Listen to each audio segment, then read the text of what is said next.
இன்னையோட motivational story என்னென்னு பார்க்கலாமா?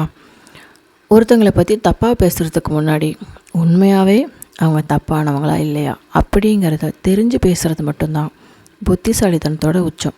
இது தெரியாமல் பேசுகிறவங்கக்கிட்ட பதில் சொல்ல முயற்சி பண்ணால் அது முட்டாள்தனத்தோட உச்சம். கரெக்ட் தானே? வீடியோக்குள்ளே போகலாமா? நம்ம உலகத்துன்னு இல்லை, எந்த உலகத்துலேயுமே ஒருத்தங்களை முழுசாக தெரிஞ்சுக்காமலே அடுத்தவங்க சொல்கிற கருத்தை வச்சு அவங்களோட கேரக்டர் இது தான் அப்படின்னு இந்த உலகம் முழுக்க எல்லாருமே ஒரு முடிவுக்கு வந்துடுறாங்க. அவங்க நிஜமாகவே நல்லவங்களா கெட்டவங்களா இந்த ஆராய்ச்சி கூட அவங்க போடுறது கிடையாது. ஏன்னா மற்றவங்க சொல்லிட்டாங்க அவங்க இப்படி தான், அதனால் அவங்க அப்படி தான் அப்படிங்கிற மனநிலைமைக்கு நம்மளே போயிடுறோம். இந்த ஸ்டோரியில் உங்களுக்கு புரிஞ்சிடும்னு நினைக்கிறேன். ஒரு சின்ன பையன் ட்ரெயினில் ஃபஸ்ட் டைம் போகிறான். சரிங்களா? போகும்போது அவனுக்கு அந்த ட்ரெயின் வழியாக போகும்போது வெளியே ஜன்னல் வழியாக பார்க்கும்போது மரங்கள் எல்லாமே அது ட்ரெயினோடையே சேர்ந்து ஓடி வர மாதிரி ஒரு கற்பனை தோணியிருக்கு. அப்பா இங்கே பாருங்கள், நம்ம கூடயே இந்த ட்ரெயினை நம்ம கூடவே வருது பார்த்திங்களா அப்படின்னு சொல்லி சிரிச்சிருக்கான். அவங்க அப்பா அமைதியாக பார்த்துட்டு இருந்திருக்காரு. பக்கத்தில் இருந்தவங்களாம் ஐயோ இந்த பையன் என்ன, அது எப்படி மரம் நம்ம கூட வரும் அப்படின்னு சொல்லிட்டு பார்த்தா அவனை வேடிக்கையாக பார்த்து சிரிச்சிருக்காங்க. ரெண்டாவது கொஞ்சம் தூரம் போனதுக்கப்புறம் அப்பா இந்த மேகத்தெல்லாம் பாருங்கள் நம்ம கூடவே பறந்து வருது அப்படின்னு சொல்லியிருக்காரு.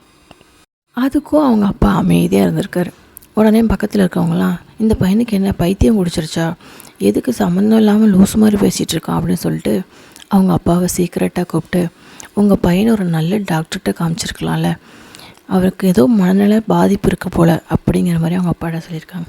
உடனே அவங்க அப்பா சிரிச்சுக்கிட்டே சொன்னாராம், நாங்கள் டாக்டர்கிட்ட தான் வந்துட்ருக்கோம், டாக்டரை பார்த்துட்டு என்ன டீட்டெயில் எல்லாம் கேட்டுட்டு தான் வந்துட்ருக்கோம் அப்படிங்கிற மாதிரி சொல்லியிருக்காங்க.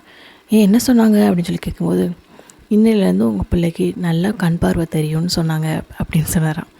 அவங்க எல்லோரும் ஷாக் ஆகிட்டாங்க. ஆக்சுவலி அவனுக்கு பிறந்ததுலேருந்தே கண் பார்வை கிடையாது. இப்போ தான் ஆப்ரேஷன் முடிஞ்சு முதல் தடவை இந்த உலகத்தை பார்க்குறான். இந்த உலகத்தில் என்ன நேரத்தில் இருக்குது, மனுஷங்க எப்படி இருப்பாங்க, முகம் எப்படி இருக்கும், மரம் எப்படி இருக்கும், இப்படி எல்லா விஷயத்தையும் அவன் முதல் தடவை பார்த்துட்ருக்கான் அப்படிங்கிற விஷயத்த சொல்கிறார். சொன்னோடனே ஏத்தாப்பில் இருந்த அவ்வளோ பேருக்கும் அதிர்ச்சியோடு சேர்ந்து அவமானமும் கிடச்சிது. இப்படி தான் நம்ம உலகத்தில் பல பேரை நம்மளாம் ஒரு யூகத்தில் இவங்க இப்படித்தான் ஒரு மைண்ட் செட்டுக்கு போயிடுறோம். ஆனால் உண்மையிலுமே அவங்க அப்படி தானான்னு தெரிஞ்சுக்கிறதுக்கு எந்த முயற்சியும் எடுக்கிறதில்ல. தயவு செஞ்சு ஒருத்தவங்களை இப்படி தான் ஒரு முடிவுக்கு வர்றதுக்கு முன்னாடி அவங்கள பற்றி முழுசாக புரிஞ்சிக்க முயற்சி பண்ணுங்கள். அப்படி புரிஞ்சுக்க நீங்கள் உங்களுக்கு டைம் இல்லை தேவையில்லைன்னு தோணுச்சுன்னா அவங்கள பற்றி தப்பாக பேசாமலாது இருங்க.